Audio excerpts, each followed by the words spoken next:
Hi guys, welcome to Only Math Tutorial Point. Today we are going to discuss multiple choice questions of topic geometric progression.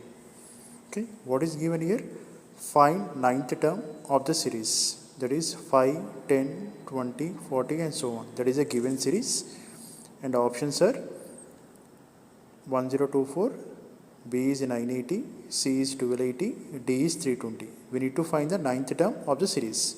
Okay, as we know that the general term of GP is Tn equal to A into R power n minus 1.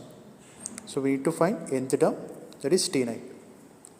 So before going to find ninth term, we should know the R value, common ratio.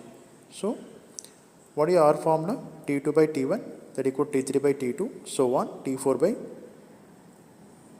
T3, so on, Tn by Tn minus 1. Okay. Substitute the values and simplify, we will get R equal to 2.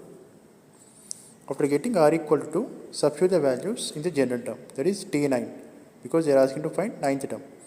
Substitute the values, 5 into 2 power 9 minus 1.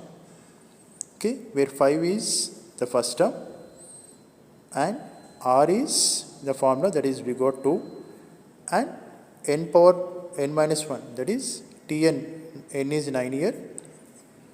Okay, substitute the values and simplify. We will get 1280 after simplifying. Therefore, option C is a given result, guys. So, thank you for watching. Please subscribe to my channel. Thank you.